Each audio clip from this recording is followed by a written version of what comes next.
बंदी छोड़ सतगुरु रामपाल जी महाराज की जय हो। मगर जी, ये नितिन दास का मैंने ऑडियो भेजा है आपको। जिन भी भक्तों ने जाके नाम लिया उन्होंने ये ऑडियो भेजा, इसके ऊपर थोड़ा विश्लेषण करके उन्हें वापस करो ताकि मैं उनको भेजूं और समझा सकूं, और परमात्मा उन पर कृपा करे, उसकी समझ में आ जाए। सत साहिब। बंदी छोड़ सतगुरु रामपाल जी महाराज जी की जय हो। सतसाई भगत जी। भगत जी, किसको समझाएं, कितना समझाएं, कैसे समझाएं, और पिछले 4 साल से 5 साल से समझा ही तो रहे हैं। भगत जी, इंसान को केवल संकेत ही काफी होता है, और जो जानवर की श्रेणी में होता है मानव शरीर प्राप्त करके, उसको समझाना बड़ा मुश्किल होता है, बड़ा दुर्लभ होता है भगत जी। क्योंकि परमात्मा कहते हैं कि समझदार व्यक्ति वो नहीं जो ठोकर खा के समझे। समझदार व्यक्ति असल में वो होता है जो दूसरों की ठोकर से शिक्षा लेके अपना अंगूठा फुड़वाने से बच जाए। तो आप जिस काल प्रेरित रंभदूत के वंशज मदन पंथ की बात कर रहे हैं, और सबसे पहले तो मैं आपको ये बता दूं कि भगत जी, ये कोई पंथ वगैरह नहीं है, ये कोई पंथ नहीं है। इसका ना कोई सिर है, ना इसका कोई पैर है, ना इनके गुरुओं का कोई सिर है, ना कोई पैर है, ना इनके ज्ञान का कोई सिर है, ना कोई पैर है। ये जब से नितिन नाम का व्यक्ति इस पंथ में एंटर हुआ है, प्रतापगढ़ बीरापुर वाले में, मदन पंथ में, तो सबसे पहले तो मैं आपको ये बता दूं कि ये जो नितिन है, ये पहले दूसरे पंथों में था और ये महंत बनना चाहता था। क्योंकि ये मान बड़ाई जो है ये छूटती नहीं है जीव से। परमात्मा कहते हैं ना, साहिब के दरबार में ऐसा कोई एक, और मान बड़ाई को छोड़ के वो चाहे पुरुष अलेख। ऐसे बहुत ही दुर्लभ प्राणी होते हैं जो किसी भी संत या पंथ से जुड़कर केवल भगत बन के अपने आत्म कल्याण के लिए, भक्ति ही उनका मकसद होता है। लेकिन 90% लोग ऐसे होते हैं जो मान बड़ाई को प्राप्त करना चाहते हैं, खुद गुरु बनने की मनसा पाले रहते हैं, और उनकी नजर यही रहती है कि मुझे लंगोटी मिल जाए, मुझे लंगोटा मिल जाए, और मैं भी अपना झोला झंडा लेके 10, 20, 50, 100 चेले बना के और अपना धंधा सेट कर लूं। तो ये जो नितिन रायजादा है, इसका भगत जी यही मूल मंत्र है। और अटपट शुरू कर दी इसने, क्योंकि इसको अच्छे से पता था, क्योंकि जितने भी संत और पंथों के संपर्क में रहा है, जैसे पहले राधा स्वामी वगैरह में भी इसको बताया जाता है, और भी दूसरे संतों के संपर्क में था, तो इतना तो जीव को ज्ञान हो ही जाता है कि भाई वर्तमान में यदि धर्म की आड़ में दुकान चलानी है तो बिना कबीर साहिब जी के नाम के दुकान नहीं चलाई जा सकती। और इसको ये अटपट करने की और ज्यादा पावर कहां से आ गई? ये आ गई परम पूज्य सतगुरु रामपाल जी महाराज जी के सत्संग सुनने से। क्योंकि यथार्थ ज्ञान है, मूल ज्ञान है, पवित्र ज्ञान है, और वर्तमान में सारी पृथ्वी पे एकमात्र कबीर साहिब जी का यथार्थ 13वां कबीर पंथ है। क्योंकि स्वयं कबीर परमात्मा ही सतगुरु रामपाल जी महाराज जी के रूप में धरती पे प्रकट हैं। अब जब वो परमात्मा स्वयं धरती पे प्रकट होगा, अपना पंथ चलाएगा, जैसा कबीर सागर में भी लिखा हुआ कि जब आवे 5500 पांचा, तब ये वचन मेरा होगा साचा। तो भगत जी, काल कोई चुपचाप थोड़ी बैठेगा। काल ने ही तो वचन लिया था कि परमात्मा आप कलयुग में जितने मर्जी जीव ले जाना। तो काल कोई चद्दर ओढ़ के तो सोने वाला नहीं है। काल को भी इस चीज का आभास है कि भाई वो संत पृथ्वी पे आ चुका है, अपना पंथ का प्रचार प्रसार करने लग गया है। तो भगत जी, ये दुनिया के जितने भी संत, पंथ, महंत, धर्मगुरु, शंकराचार्य, जितने भी लोग हैं, ये सब के सब लोग काल प्रेरित हैं। काल प्रेरणा से इनके ये अड्डे चले हुए हैं, इनके आश्रम बने हुए हैं, और खाली कुप्रचार। क्योंकि इनके ज्ञान का, चाहे कोई भी संत महंत हो, चाहे राधा स्वामी हो, चाहे ये मदन वाले हो, चाहे धन धन सतगुरु हो, जय गुरुदेव हो, निरंकार हो, हंसादेश वाले हो, जितने भी सिर्फ एक परम पूज्य सतगुरु रामपाल जी महाराज जी के यथार्थ 13वें कबीर पंथ को छोड़कर दुनिया में जितने भी संत और पंथ महंत हैं, उनका एक का भी ज्ञान कबीर साहिब जी के कबीर सागर से, बीजक से, शब्दावली से, या आदरणीय गरीबदास जी महाराज जी के ग्रंथ साहिब से, या नानक जी के गुरु ग्रंथ साहिब से बिल्कुल भी मैच नहीं करता। 1% भी। सिर्फ उआबाई करना इनका काम है। तो ये जो नितिन रायजादा है, जो ये लंगोटा प्राप्त करने के लिए बैराग जी से जुड़ा था, उसको अपना गुरु धारण किया, और गुरु धारण करने के बाद जब इसका इस पंथ में भी दाव नहीं लगा, जैसा कि पहले वाले पंथों ने भी इसको निकाल दिया, वहां भी इसको लगा कि भाई तेरी यहाँ पे दाल नहीं गलेगी, इन पंथों से तेरे को लंगोटा नहीं मिलने वाला है, तो इसने एक ऐसे बूढ़े और बेसहाय पंथ और व्यक्ति को चुना जिसको आप लोग मदन पंथ कहते हैं। इसने सोचा भाई गुरु बूढ़ा हो चुका है, पंथ में कोई और ऐसा कोई अटपट करने वाला एक कबीर साहिब जी के नाम पे कोई व्यक्ति है नहीं, तो क्यों ना मैं इस पंथ में एंटर कर दूं, यहां मुझे अवश्य लोटा और लंगोटा मिल जाएगा। जबकि आप इतिहास उठा के देख लो, ये जिस पंथ की बात करता है, इसकी मदन पंथ की, मदन पंथ में उससे पहले किसी ने भी अपने आप को कबीर पंथी कहा हो तो, मदन पंथ के गुरुओं ने भी अपने पंथ को कबीर पंथ कहा हो तो देख लो आप। वो केवल मदन जी के विचारों को लेकर चलते हैं, उनका कोई मतलब नहीं है। बैराग जी ने आज से पहले कभी नहीं कहा क्या वो मूर्ख था, पागल था, अंधा था, बालक था, बच्चा था। बैराग हो या उससे पहले जितने भी गुरु उस पंथ में थे, उन्होंने कभी नहीं कहा कि हमारा पंथ 13वां पंथ है या हमारा पंथ कबीर जी का पंथ है। ठीक है, बेचारे परंपरागत जो डफली पीटते आ रहे हैं, जितने भी संत महंत हैं, जो अपना राग अलापते आ रहे हैं, जैसे उनको गुरुआई मिलती रहती है, एक घर का लोटा लंगोटा समझ के जिस प्रकार से वो अपना आश्रम चलाते आ रहे थे, वो इस तरीके से अपना सिस्टम उनका चलता आ रहा था। इस भाई ने आके अपना सिक्का जमाने के लिए थोड़ा अलग से अटपट शुरू कर दी कि भाई मूल ज्ञान केवल हमारे पास है, मदन पंथ के पास है मूल ज्ञान, और यथार्थ 13वां कबीर पंथ हमारा मदन पंथ है। इसने ये अटपट शुरू कर दी, जबकि हकीकत ये है कि भगत जी इनके पास मूल ज्ञान की तो छोड़िए, इनके पास केवल 2 ज्ञान है। पहला ज्ञान तो है इनके पास में भूल ज्ञान, और दूसरा है सूल ज्ञान। भूल ज्ञान में इसलिए कह रहा हूं इनकी अटपट को, क्योंकि ये खुद भूले भटके हुए हैं। इनको अध्यात्म का एडी से चोटी तक कहीं इनको कुछ नहीं पता, इनको ना नीचे का पता ना ऊपर का पता। अटपट तो कोई भी कर लेता है, अनजान व्यक्ति भी अटपटी तो करता है।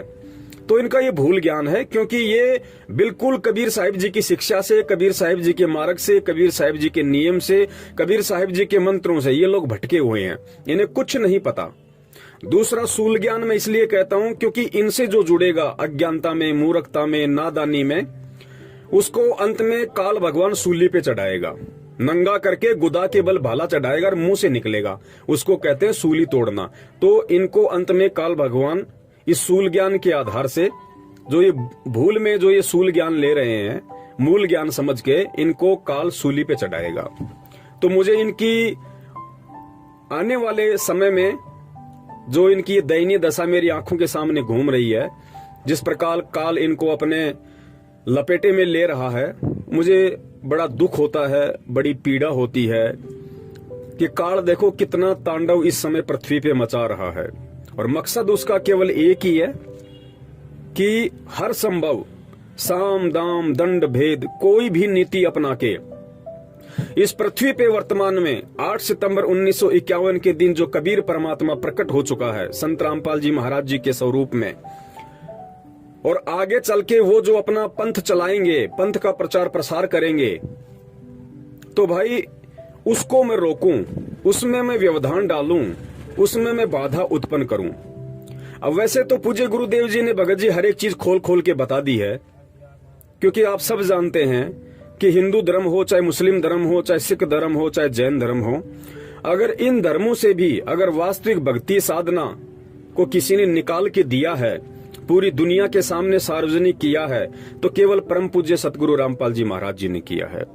और आज ये नितिन रायजादा जी जो अपनी अटपट करके अपने स्वार्थ के लिए भोले जीवों को गुमराह करके जो मूल ज्ञान का ठेकेदार बन रहा है, इससे पूछो कि जिस समय परम पूज्य सतगुरु रामपाल जी महाराज जी के स्वरूप में कबीर परमात्मा ने धरती पे प्रकट होके जो यथार्थ 13वां कबीर पंथ चला दिया था, यथार्थ मूल ज्ञान देना शुरू कर दिया था, मूल मंत्र देने शुरू कर दिए थे, तब तक तो मेरे हिसाब से भगत जी इसको ढंग से अंडरवियर भी पहननी नहीं आती थी, इसको पेशाब और पोटी करने का भी ढंग से ज्ञान नहीं था। अब बाकी ठेकेदार तो कोई भी बन जाओ, आज मैं पूज्य गुरुदेव जी से जुड़ा हुआ हूं, कल को मैं भी अपने मन में उनके प्रति दोष पैदा करके, अपने मन में कोई स्वार्थ पैदा करके मैं भी भगत जी अपना अलग से पंथ लेके बैठ जाऊंगा, क्योंकि इतना ज्ञान तो मुझे भी दे दिया परमात्मा ने।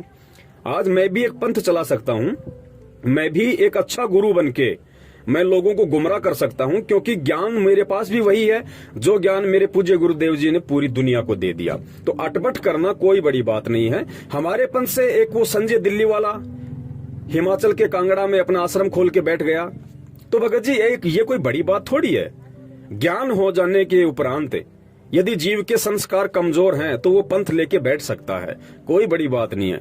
लेकिन आगे चल के उस जीव के साथ में क्या गुजरेगी, काल कैसे उसको सूली पे लटकाएगा, ये भी एक विचारणीय विषय है, ये भी हमने सोचना पड़ेगा। और मुझे तो तरस आ रहा है, हमारे एक भूतपूर्व गुरु भाई भगत रामेश्वर जी जांगीर जोधपुर से, जो कि पेशे से डॉक्टर हैं, नशा मुक्ति केंद्र चलाते हैं, एनजीओ भी वो चलाते हैं, और काफी समय से मैं उनके संपर्क में था। लेकिन मुझे परमात्मा ने पहले ही आभास करवा दिया था। भगत जी, एक परमेश्वर ने मुझे कॉमन सेंस दी हुई है। मैं व्यक्ति से 10-15 मिनट की मुलाकात में ही ये निर्णय कर लेता हूं कि ये व्यक्ति लंबी रेस का घोड़ा है कबीर परमात्मा की भक्ति का, या फिर छोटी रेस का घोड़ा है।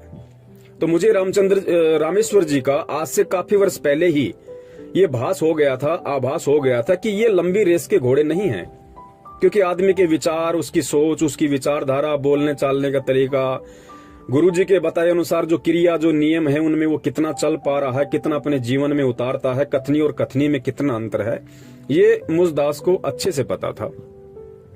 इसीलिए मेरा उनसे कभी भी मन नहीं मिला, कभी भी मैं उनसे कोई राय मशवरा, ऐसी कोई बातचीत वगैरह नहीं हुआ करती थी। कभी कभार फोन आ गया तो बातचीत वगैरह हो जाया करती थी।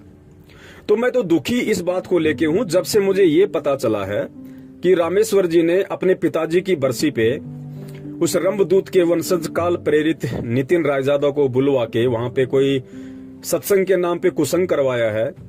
और जितने भी लोग उसके संपर्क में होंगे, क्योंकि रामेश्वर जी ने परमपिता परमेश्वर जी की शरण में रह के जितने समय तक खुद भक्ति की और जितनी आत्माओं को उनसे जोड़ा, वो तो पुण्य उनके अकाउंट में है। लेकिन अब वो क्या कर रहे हैं, जितनी तेजी से उन्होंने अपने पुण्य खुद भक्ति करके और अन्य आत्माओं को परमपिता परमेश्वर सतगुरु रामपाल जी महाराज जी से जोड़ के कमाया था, जो अर्जित किया था, अब काल क्या करवा रहा। देखो, यही शिक्षा हमें गुरुदेव देते हैं कि बच्चों, जिस दिन तुम्हारा अपने गुरुजी के प्रति या इस भक्ति के प्रति अगर मन में जरा सा भी विक्षेप पैदा हो गया, मन में जरा सा भी दोष पैदा हो गया, या तुम्हारे मन में यदि ऐसा कोई कुविचार या ऐसे कोई भाव प्रकट हो गए कि मैं महंत बनूं, मैं गुरु बनूं, या ये गुरु गलत है, ज्ञान गलत है, उसी दिन काल आपको सूली पे लटका देगा और आपके उल्टे विचार, उल्टी विचारधारा, उल्टी सोच, सब कुछ ऐसी कर देगा जैसा आप पहले कभी जगत में रह के सोचा करते थे। तो जितनी तेजी से इन्होंने 5-4 साल सतगुरुदेव जी के शरण में रह के उनके चरण कमलों में बैठ के जो भक्ति अर्जित की, जो सेवा की, उससे भी ज्यादा और तेज गति से अब काल भगवान इस रंभदूत के वंशज नितिन रायजादा के माध्यम से उस आत्मा को खाली करने लग गया। उसके सर पे पापों का बोझ डालना शुरू कर दिया, वो गठड़ी उसके कांख में डाल दी और धीरे धीरे पाप कर्म रूपी वजन उसके अंदर भरना शुरू कर दिया। तो हमें दुख भी होता है कि एक ऐसी आत्मा जो काफी समय से परमात्मा के संपर्क में थी और अच्छे उनके विचार थे, अब यही चीजें हमें गुरुजी समझाते हैं कि बेटा, अपने गुरु के अलावा यहाँ पे किसी को भी देख के नहीं चलना है। दूसरा व्यक्ति जब तक आपके गुरु के विचारों से प्रेरित है, आपके गुरुजी की मर्यादाओं में रह के, आपके गुरुजी के द्वारा दिए गए ज्ञान को आधार बना के आपसे साध संगति करता है, आपसे बातचीत करता है और आपको लगता है कि 100% बिल्कुल इस भाई के वही विचार हैं जो विचार मेरे पूज्य गुरुदेव ने इसको दिए हैं, तब तक वो हमारा गुरु भाई है, तब तक हम उससे साध संगति कर सकते हैं। और जिस दिन हमें ये लगे कि जरा सा भी ये गुरु ज्ञान से, गुरु जी की विचारधारा से हटके चलने की कोशिश कर रहा है या सोच रहा है, तो हमारे को सावधान हो जाना चाहिए कि अब ये काल प्रेरित हो चुका है। अब ये चाहे मेरा जीजा हो, चाहे मेरा साड़ा हो, चाहे मेरा रिश्तेदार हो, चाहे मेरा बाप हो, ठीक है, मेरे सामाजिक उससे जो भी संपर्क हैं वो मेरे यथावत रहें या ना रहें, लेकिन आध्यात्मिक रिश्ता ऐसे व्यक्ति से तुरंत समाप्त कर देना चाहिए, क्योंकि ऐसा व्यक्ति फिर गुरुद्रोही की श्रेणी में आ जाता है।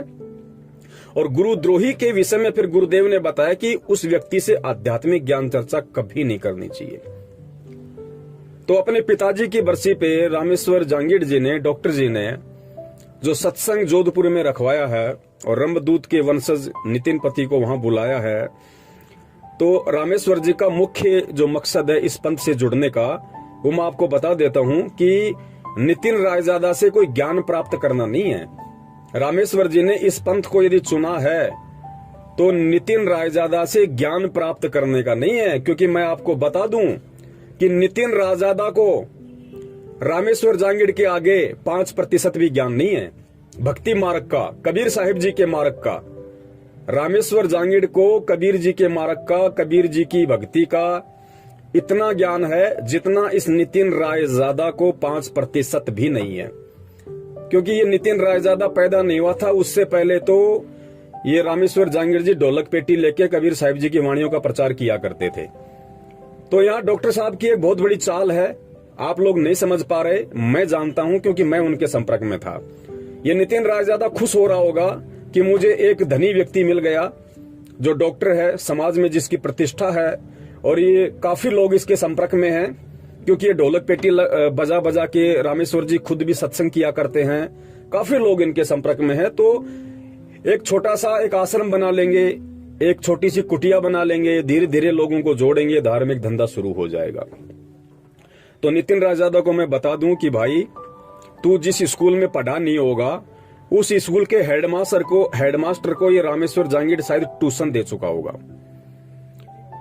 तू सोच रहा होगा मैंने रामेश्वर जांगिड़ को माध्यम बना लिया। अरे तूने माध्यम नहीं बनाया, रामेश्वर जांगिड़ ने तेरे को माध्यम बनाया है।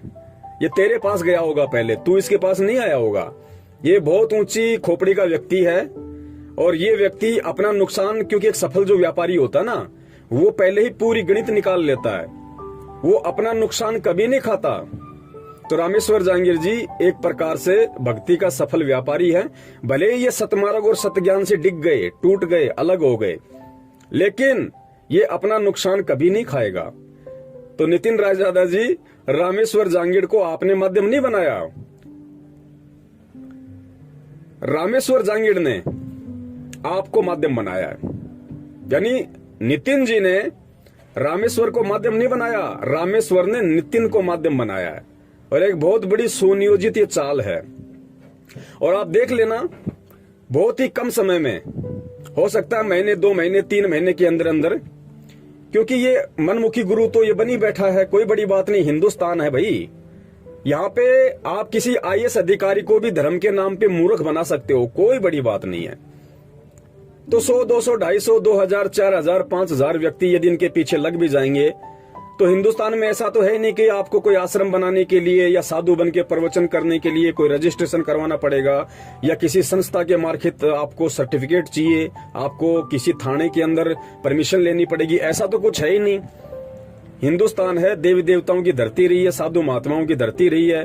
कोई भी अपने विचार, अपने जो भी उस पंथ से जुड़ा हुआ वो प्रकट कर सकता है, प्रचार प्रसार कर सकता है। ये धार्मिक सहिष्णु देश है, यहाँ पे सबको छूट है। तो उसी मकसद को लेके 2 या 3-4 महीने के अंदर अंदर ये रामेश्वर जी आपको लंगोटा पहने हुए मिल जाएंगे। आप कहने का मतलब है कि ये मनमुखी रूप से नितिन को अपना गुरु धारण करके और ये ब्रांचें खोलना शुरू कर देंगे। लेकिन ये इनकी बहुत बड़ी भूल है। रामेश्वर जी को समझना चाहिए कि जब इस नितिन रायजादा की दाल ना तो किसी राधा स्वामी पंथ में पहले गली, ना इस मदन पंथ में इसकी दाल गली, और मदन पंथ के वर्तमान जो संचालक हैं, वैराग्य जी जिनको कहा जाता है, वैराग्य साहिब जिनको कहा जाता है, वैराग्यपति, उन्होंने भी धक्के मार के प्रतापगढ़ से इसको, नितिन को निकाल दिया है, क्योंकि इसने अपने गुरु को कुत्ता कह दिया। अब बताइए, ये रामेश्वर जी को विचार करना चाहिए कि जो नितिन रायजादा अपने गुरु वैराग्यपति को कुत्ता कह के संबोधित कर सकता है कि गुरुजी ऐसे चिल्लाए जैसे कोई पागल कुत्ता चिल्लाता है। सुनिए ये ऑडियो। अब पुण्यात्मा विचार करो, जो व्यक्ति अपने गुरु को, अरे गुरु क्या होता है, अगर इसने वास्तव में अपने आत्म कल्याण के लिए, मुक्ति के लिए अगर वैराग्यपति को अपना गुरु धारण किया था, तो पुण्यात्मा गुरु क्या होता है? गुरु होता है मार्गदर्शक, गुरु होता है माँ से बड़ा, गुरु होता है बाप से बड़ा, गुरु विश्व की सबसे बड़ी संपत्ति होती है भगत के लिए। और गुरु के ऊपर तो भगत अपना कतरा कतरा न्योछावर कर देता है और कहते हैं सिर साटे की भक्ति है और कछु नहीं बात, सिर के साटे हरी मिले तो भी सस्ता जान, ऐसी कुछ वाणी है परमात्मा की। अरे और इसने कहता है कि मैं कबीर पंथी हूं, हमारा पंथ 13वां कबीर पंथ है, मदन पंथ। अब अगर 13वां कबीर पंथ मदन पंथ है तो मदन पंथ का संचालक कौन होगा? कबीर होगा, क्योंकि कबीर सागर में धर्मदास जी के माध्यम से परमात्मा ने लिखवा दिया था कि 13वें कबीर पंथ का संचालक मैं स्वयं होऊंगा। तो मदन पंथ अगर 13वां पंथ है इनकी अटपट के हिसाब से, तो मदन पंथ का जो संचालक है वर्तमान में, क्योंकि 5505 वर्ष 1997 में पूरे हो चुके हैं और 97 में तो कबीर परमात्मा को धरती पे आना था, पंथ को चलाना था। तो आज चल रही है 2021 और ये जुड़ा था आज से 4-5 साल पहले, लगभग 14-15 में मदन पंथ से, और 1997 में ही अपनी वाणी के अनुसार कबीर परमात्मा को धरती पे आके पंथ चलाना था। तो जाहिर सी बात है इनके अनुसार, इनकी अटपट के अनुसार मदन पंथ के जो संचालक हैं वैराग्यपति, वो स्वयं वो कबीर हैं।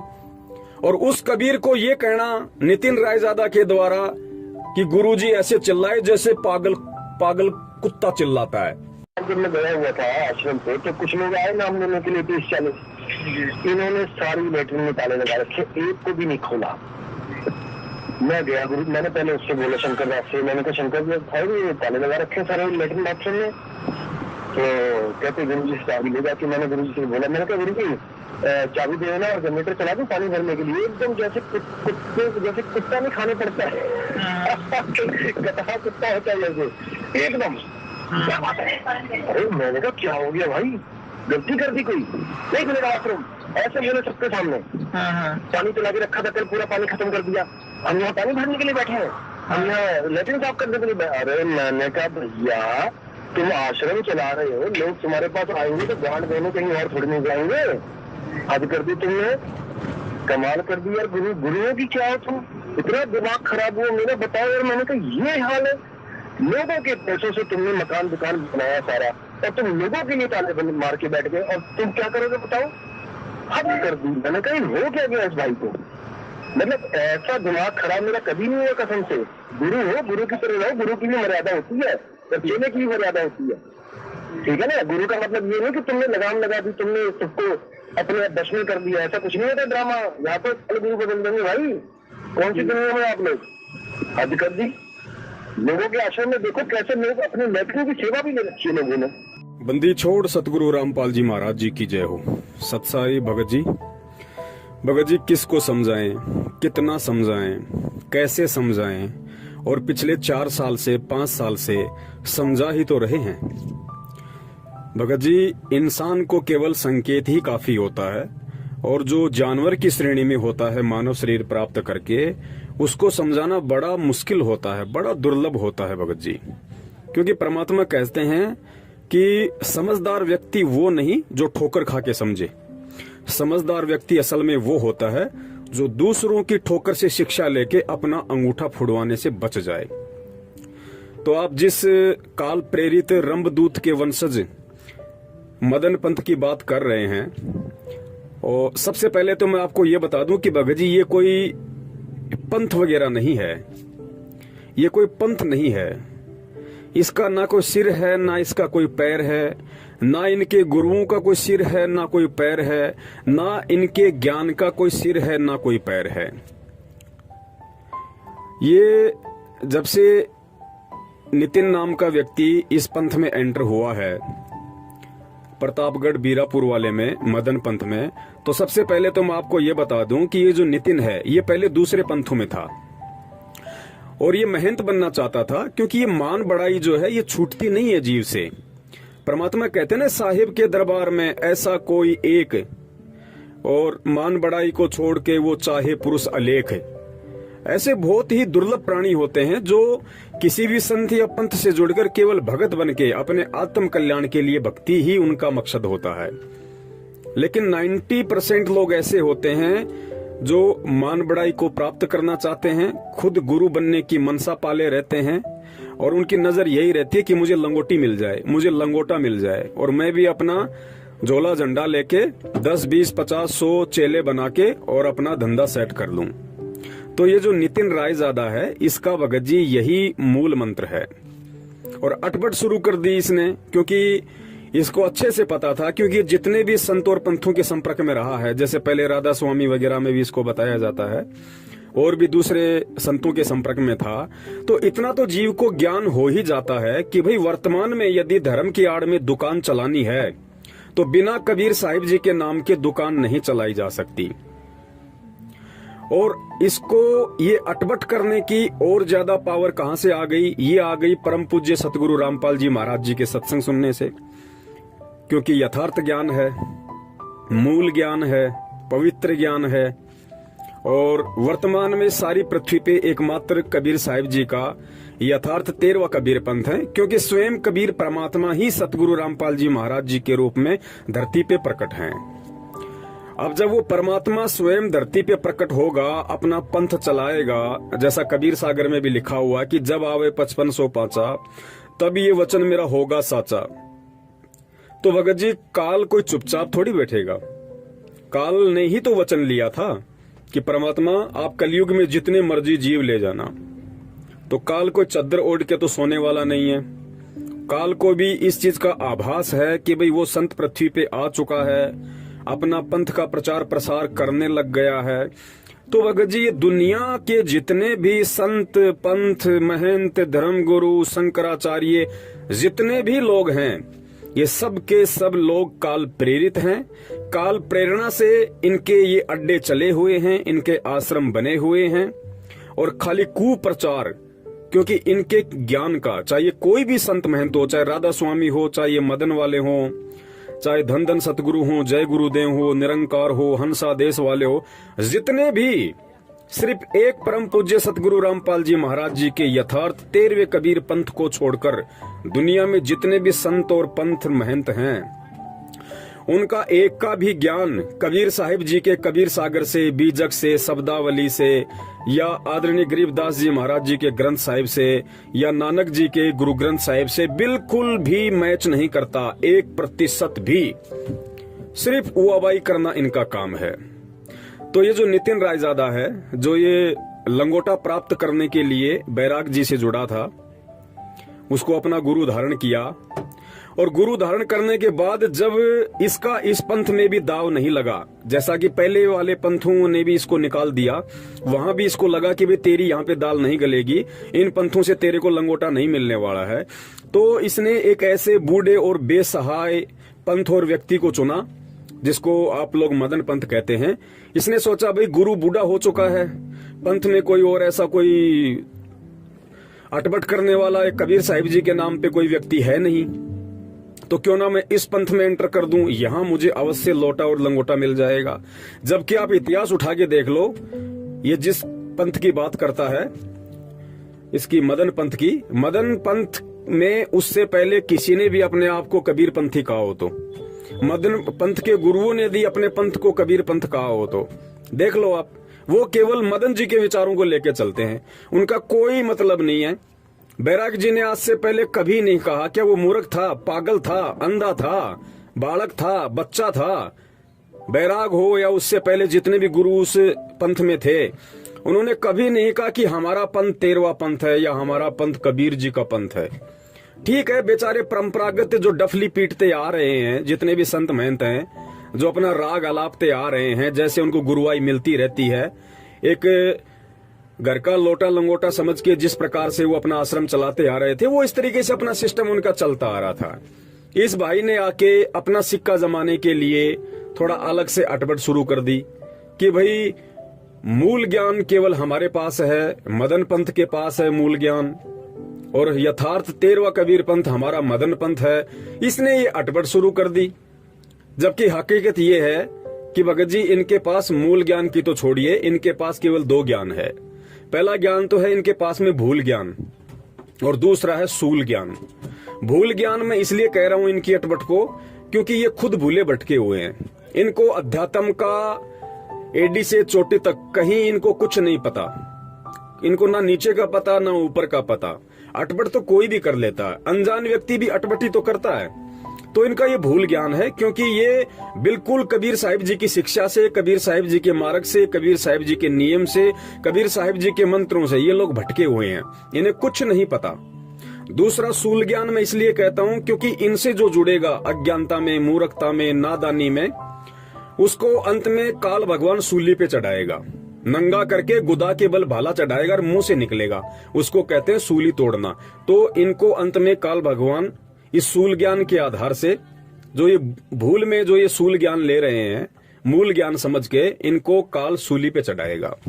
तो मुझे इनकी आने वाले समय में जो इनकी दयनीय दशा मेरी आंखों के सामने घूम रही है, जिस प्रकार काल इनको अपने लपेटे में ले रहा है, मुझे बड़ा दुख होता है, बड़ी पीड़ा होती है कि काल देखो कितना तांडव इस समय पृथ्वी पे मचा रहा है। और मकसद उसका केवल एक ही है कि हर संभव साम दाम दंड भेद कोई भी नीति अपना के इस पृथ्वी पे वर्तमान में 8 सितंबर 1951 के दिन जो कबीर परमात्मा प्रकट हो चुका है संत रामपाल जी महाराज जी के स्वरूप में, और आगे चल के वो जो अपना पंथ चलाएंगे, पंथ का प्रचार प्रसार करेंगे, तो भाई उसको मैं रोकूं, उसमें मैं व्यवधान डालूं, उसमें मैं बाधा उत्पन्न करूं। अब वैसे तो पूज्य गुरुदेव जी ने भगत जी हर एक चीज खोल खोल के बता दी है, क्योंकि आप सब जानते हैं कि हिंदू धर्म हो, चाहे मुस्लिम धर्म हो, चाहे सिख धर्म हो, चाहे जैन धर्म हो, अगर इन धर्मों से भी अगर वास्तविक भक्ति साधना को किसी ने निकाल के दिया है, पूरी दुनिया के सामने सार्वजनिक किया है, तो केवल परम पूज्य सतगुरु रामपाल जी महाराज जी ने किया है। और आज ये नितिन रायजादा जी जो अपनी अटपट करके अपने स्वार्थ के लिए भोले जीवों को गुमराह करके जो मूल ज्ञान का ठेकेदार बन रहा है, इससे पूछो कि जिस समय परम पूज्य सतगुरु रामपाल जी महाराज जी के स्वरूप में कबीर परमात्मा ने धरती पे प्रकट होके जो यथार्थ 13वां कबीर पंथ चला दिया था, यथार्थ मूल ज्ञान देना शुरू कर दिया था, मूल मंत्र देने शुरू कर दिए थे, तब तक तो मेरे हिसाब से भगत जी इसको ढंग से अंडरवियर भी पहननी नहीं आती थी, इसको पेशाब और पोटी करने का भी ढंग से ज्ञान नहीं था। अब बाकी ठेकेदार तो कोई भी बन जाओ, आज मैं पूज्य गुरुदेव जी से जुड़ा हुआ हूं, कल को मैं भी अपने मन में उनके प्रति दोष पैदा करके, अपने मन में कोई स्वार्थ पैदा करके, मैं भी भगत जी अपना अलग से पंथ लेके बैठ जाऊंगा, क्योंकि इतना ज्ञान तो मुझे भी दे दिया परमात्मा ने। आज मैं भी एक पंथ चला सकता हूं, मैं भी एक अच्छा गुरु बनके मैं लोगों को गुमराह कर सकता हूं, क्योंकि ज्ञान मेरे पास भी वही है जो ज्ञान मेरे पूज्य गुरुदेव जी ने पूरी दुनिया को दे दिया। तो अटपट करना कोई बड़ी बात नहीं है। हमारे पंथ से एक वो संजय दिल्ली वाला हिमाचल के कांगड़ा में अपना आश्रम खोल के बैठ गया, तो भगत जी ये कोई बड़ी बात थोड़ी है। ज्ञान हो जाने के उपरांत यदि जीव के संस्कार कमजोर हैं तो वो पंथ लेके बैठ सकता है, कोई बड़ी बात नहीं है। लेकिन आगे चल के उस जीव के साथ में क्या गुजरेगी, काल कैसे उसको सूली पे लटकाएगा, ये भी एक विचारणीय विषय है, ये भी हमने सोचना पड़ेगा। और मुझे तो तरस आ रहा है हमारे एक भूतपूर्व गुरु भाई भगत रामेश्वर जी जांगीड़ जोधपुर से, जो कि पेशे से डॉक्टर हैं, नशा मुक्ति केंद्र चलाते हैं, एनजीओ भी वो चलाते हैं, और काफी समय से मैं उनके संपर्क में था। लेकिन मुझे परमात्मा ने पहले ही आभास करवा दिया था, भगत जी एक परमेश्वर ने मुझे कॉमन सेंस दी हुई है। मैं व्यक्ति से 10-15 मिनट की मुलाकात में ही ये निर्णय कर लेता हूं कि ये व्यक्ति लंबी रेस का घोड़ा है कबीर परमात्मा की भक्ति का, या फिर छोटी रेस का घोड़ा है। तो मुझे रामेश्वर जी का आज से काफी वर्ष पहले ही ये आभास हो गया था कि ये लंबी रेस के घोड़े नहीं हैं, क्योंकि आदमी के विचार, उसकी सोच, उसकी विचारधारा, बोलने चालने का तरीका, गुरुजी के बताए अनुसार जो क्रिया, जो नियम है, उनमें वो कितना चल पा रहा है, कितना अपने जीवन में उतारता है, कथनी और कथनी में कितना अंतर है, ये मुझ दास को अच्छे से पता था। तो इसीलिए मेरा उनसे कभी भी मन नहीं मिला, कभी भी मैं उनसे कोई राय मशवरा, ऐसी कोई बातचीत वगैरह नहीं हुआ करती थी। कभी कभार फोन आ गया तो बातचीत वगैरह हो जाया करती थी। तो मैं तो दुखी इस बात को लेके हूं, जब से मुझे ये पता चला है कि रामेश्वर जी ने अपने पिताजी की बरसी पे उस रंभदूत के वंशज काल प्रेरित नितिन रायजादा को बुलवा के वहां पे कोई सत्संग के नाम पे कुसंग करवाया है। और जितने भी लोग उसके संपर्क में होंगे, क्योंकि रामेश्वर जी ने परमपिता परमेश्वर जी की शरण में रह के जितने समय तक खुद भक्ति की और जितनी आत्माओं को उनसे जोड़ा, वो तो पुण्य उनके अकाउंट में है। लेकिन अब वो क्या कर रहे हैं, जितनी तेजी से उन्होंने अपने पुण्य खुद भक्ति करके और अन्य आत्माओं को परमपिता परमेश्वर सतगुरु रामपाल जी महाराज जी से जोड़ के कमाया था, जो अर्जित किया था, अब काल क्या करवा रहा। देखो, यही शिक्षा हमें गुरुदेव देते हैं कि बच्चों, जिस दिन तुम्हारा अपने गुरुजी के प्रति या इस भक्ति के प्रति अगर मन में जरा सा भी विक्षेप पैदा हो गया, मन में जरा सा भी दोष पैदा हो गया, या तुम्हारे मन में यदि ऐसा कोई कुविचार या ऐसे कोई भाव प्रकट हो गए कि मैं महंत बनूं, मैं गुरु बनूं, या ये गुरु गलत है, ज्ञान गलत है, उसी दिन काल आपको सूली पे लटका देगा और आपके उल्टे विचार, उल्टी विचारधारा, उल्टी सोच, सब कुछ ऐसी कर देगा जैसा आप पहले कभी जगत में रह के सोचा करते थे। तो जितनी तेजी से इन्होंने 5-4 साल सतगुरुदेव जी के शरण में रह के उनके चरण कमलों में बैठ के जो भक्ति अर्जित की, जो सेवा की, उससे भी ज्यादा और तेज गति से अब काल भगवान इस रंभदूत के वंशज नितिन रायजादा के माध्यम से उस आत्मा को खाली करने लग गया। उसके सर पे पापों का बोझ डालना शुरू कर दिया, वो गठड़ी उसके कांख में डाल दी और धीरे धीरे पाप कर्म रूपी वजन उसके अंदर भरना शुरू कर दिया। तो हमें दुख भी होता है कि एक ऐसी आत्मा जो काफी समय से परमात्मा के संपर्क में थी और अच्छे उनके विचार थे, अब यही चीजें हमें गुरुजी समझाते हैं कि बेटा अपने गुरु के अलावा यहाँ पे किसी को भी देख के नहीं चलना है। दूसरा व्यक्ति जब तक आपके गुरु के विचारों से प्रेरित है, आपके गुरुजी की मर्यादाओं में रह के, आपके गुरुजी के द्वारा दिए गए ज्ञान को आधार बना के आपसे साध संगति करता है, आपसे बातचीत करता है और आपको लगता है कि 100% बिल्कुल इस भाई के वही विचार हैं जो विचार मेरे पूज्य गुरुदेव ने इसको दिए हैं, तब तक वो हमारा गुरु भाई है, तब तक हम उससे साध संगति कर सकते हैं। और जिस दिन हमें ये लगे कि जरा सा भी ये गुरु ज्ञान से, गुरु जी की विचारधारा से हटके चलने की कोशिश कर रहा है या सोच रहा है, तो हमारे को सावधान हो जाना चाहिए कि अब ये काल प्रेरित हो चुका है। अब ये चाहे मेरा जीजा हो, चाहे मेरा साड़ा हो, चाहे मेरा रिश्तेदार हो, चाहे मेरा बाप हो, ठीक है, मेरे सामाजिक उससे जो भी संपर्क हैं वो मेरे यथावत रहें या ना रहें, लेकिन आध्यात्मिक रिश्ता ऐसे व्यक्ति से तुरंत समाप्त कर देना चाहिए, क्योंकि ऐसा व्यक्ति फिर गुरुद्रोही की श्रेणी में आ जाता है। और गुरुद्रोही के विषय में फिर गुरुदेव ने बताया कि उस व्यक्ति से आध्यात्मिक ज्ञान चर्चा कभी नहीं करनी चाहिए। तो अपने पिताजी की बरसी पे रामेश्वर जांगीड़ जी ने, डॉक्टर जी ने जो सत्संग जोधपुर में रखवाया है और रंभदूत के वंशज नितिन पति को वहां बुलाया है, तो रामेश्वर जी का मुख्य जो मकसद है इस पंथ से जुड़ने का, वो मैं आपको बता देता हूं कि नितिन रायजादा से कोई ज्ञान प्राप्त करना नहीं है। रामेश्वर जी ने इस पंथ को यदि चुना है तो नितिन रायजादा से ज्ञान प्राप्त करने का नहीं है, क्योंकि मैं आपको बता दूं कि नितिन रायजादा को रामेश्वर जांगीड़ के आगे 5% भी ज्ञान नहीं है भक्ति मार्ग का, कबीर साहिब जी के मार्ग का। रामेश्वर जांगीड़ को कबीर जी के मार्ग का, कबीर जी की भक्ति का इतना ज्ञान है जितना इस नितिन रायजादा को 5% भी नहीं है, क्योंकि ये नितिन रायजादा पैदा नहीं हुआ था, उससे पहले तो ये रामेश्वर जांगीड़ जी ढोलक पेटी लेके कबीर साहिब जी की वाणियों का प्रचार किया करते थे।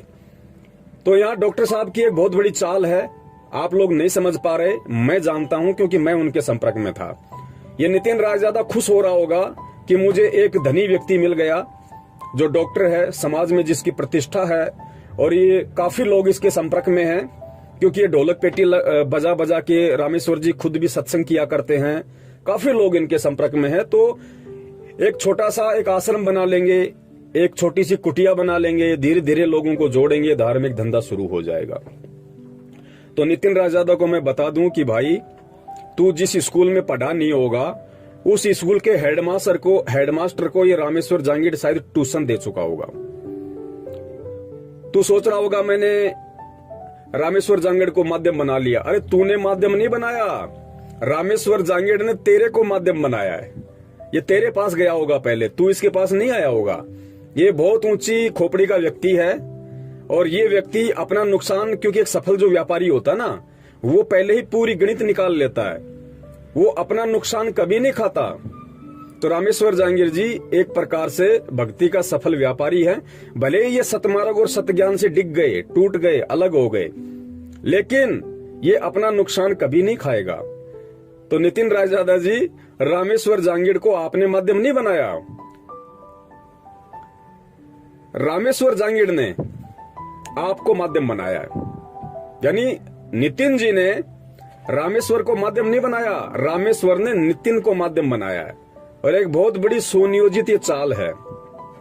और आप देख लेना, बहुत ही कम समय में, हो सकता है महीने, 2 महीने, 3 महीने के अंदर अंदर, क्योंकि ये मनमुखी गुरु तो ये बनी बैठा है, कोई बड़ी बात नहीं, हिंदुस्तान है भाई। यहाँ पे आप किसी IAS अधिकारी को भी धर्म के नाम पे मूर्ख बना सकते हो, कोई बड़ी बात नहीं है। तो 100, 200, 250, 2000, 4000, 5000 व्यक्ति यदि इनके पीछे लग भी जाएंगे, तो हिंदुस्तान में ऐसा तो है नहीं कि आपको कोई आश्रम बनाने के लिए या साधु बन के प्रवचन करने के लिए कोई रजिस्ट्रेशन करवाना पड़ेगा, या किसी संस्था के मार्फत आपको सर्टिफिकेट चाहिए, आपको किसी थाने के अंदर परमिशन लेनी पड़ेगी, ऐसा तो कुछ है ही नहीं। हिंदुस्तान है, देवी देवताओं की धरती रही है, साधु महात्माओं की धरती रही है। कोई भी अपने विचार, अपने जो भी उस पंथ से जुड़ा हुआ वो प्रकट कर सकता है, प्रचार प्रसार कर सकता है। ये धार्मिक सहिष्णु देश है, यहाँ पे सबको छूट है। तो उसी मकसद को लेके 2 या 3-4 महीने के अंदर अंदर ये रामेश्वर जी आपको लंगोटा पहने हुए मिल जाएंगे। आप कहने का मतलब है कि ये मनमुखी रूप से नितिन को अपना गुरु धारण करके और ये ब्रांचें खोलना शुरू कर देंगे, लेकिन ये इनकी बहुत बड़ी भूल है।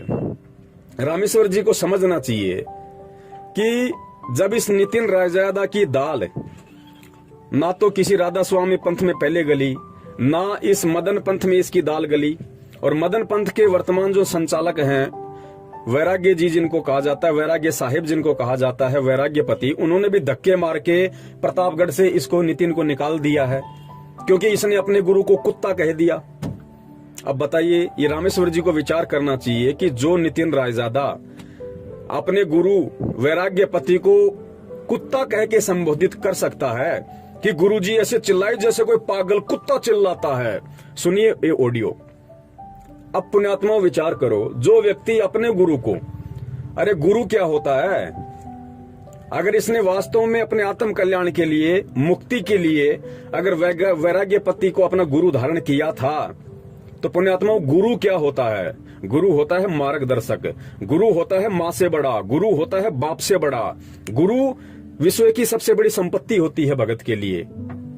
और गुरु के ऊपर तो भगत अपना कतरा कतरा न्योछावर कर देता है।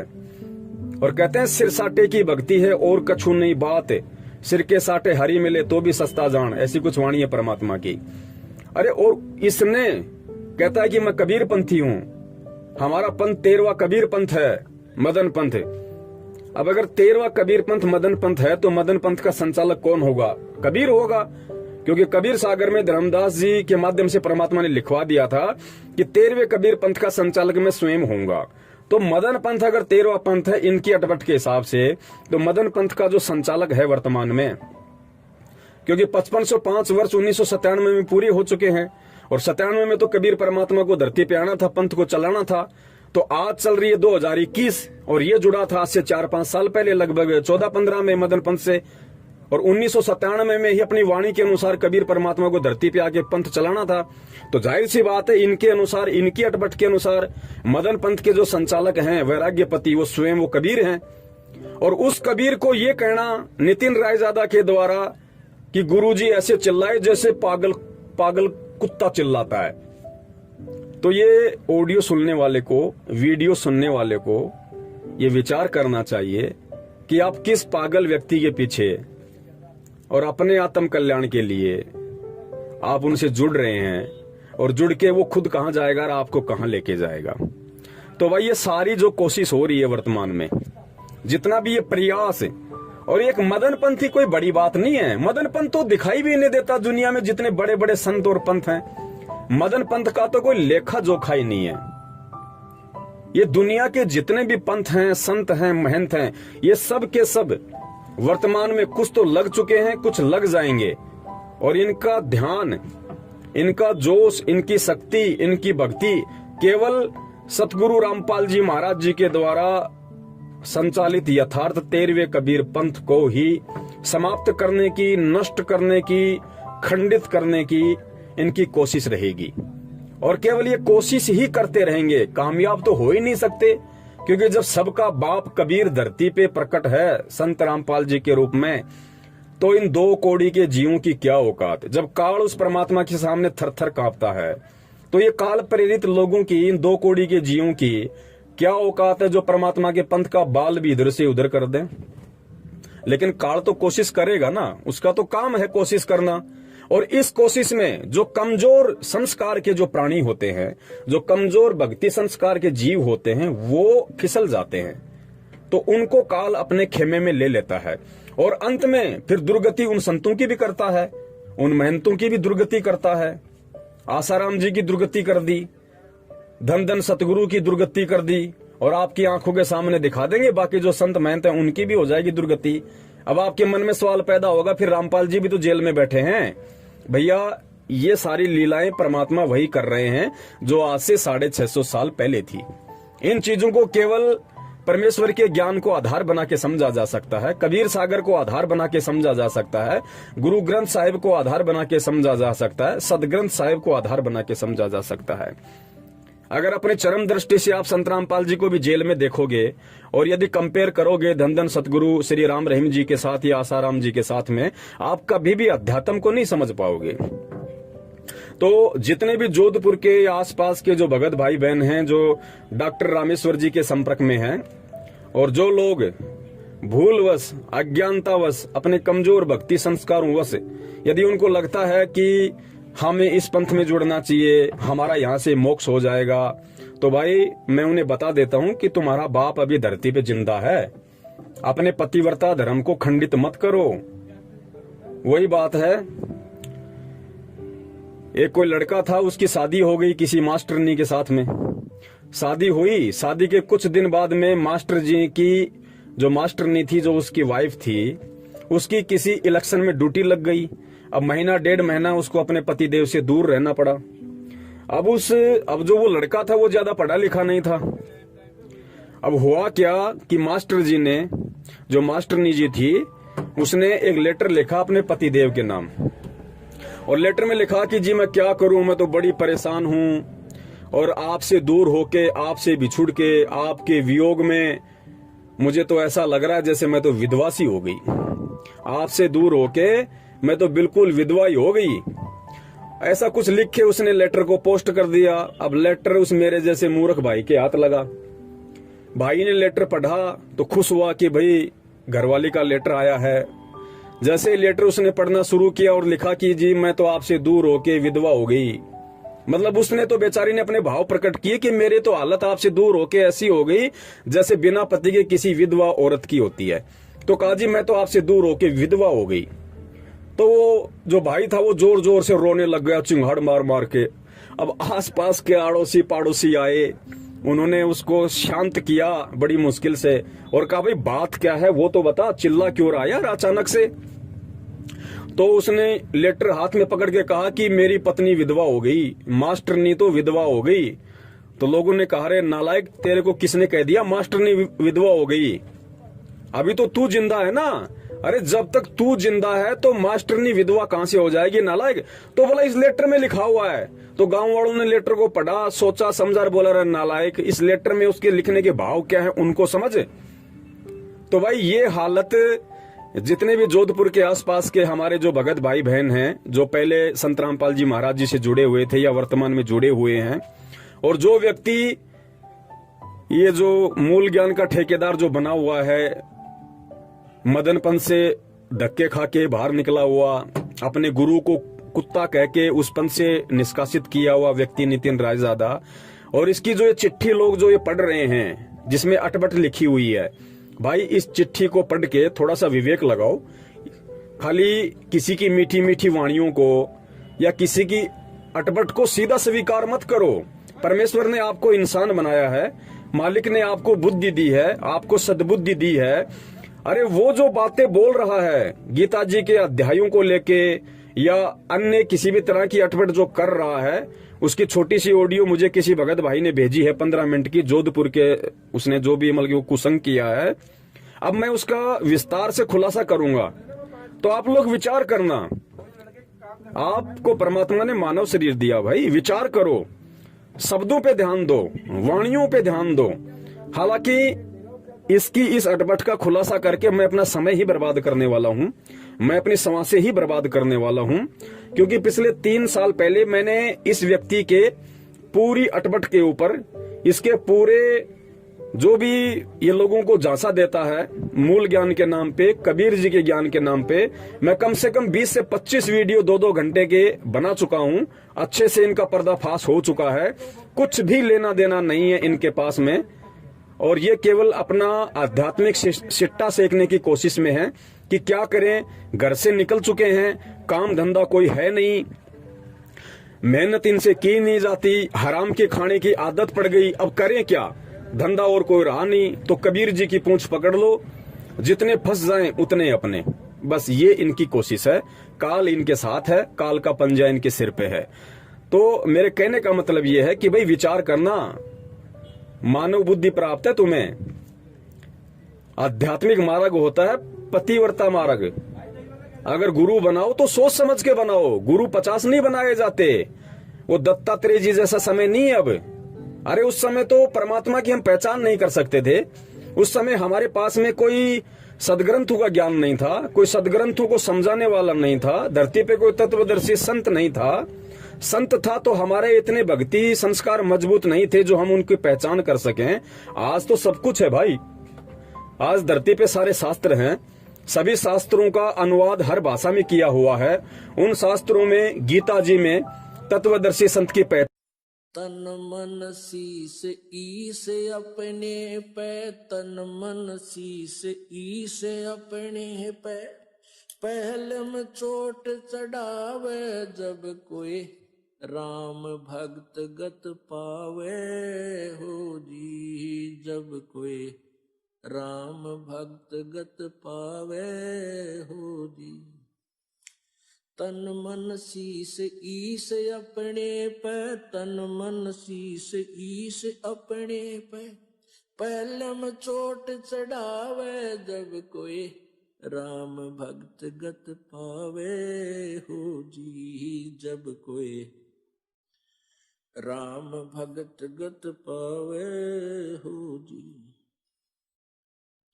भाई सतगुरु तिलक अजप्पा माला, युक्त जटा रखवावे। सतगुरु तिलक अजप्पा माला, युक्त जटा रखवावे। जत को पीन सत का चोला, भीतर बेख बनावे जब कोई राम भगत गत पावे हो जी, जब कोई राम भगत गत पावे हो जी। भाई लोक लाज मर्याद जगत की, तरण ज्यों तोड़े बगावे। लोक लाज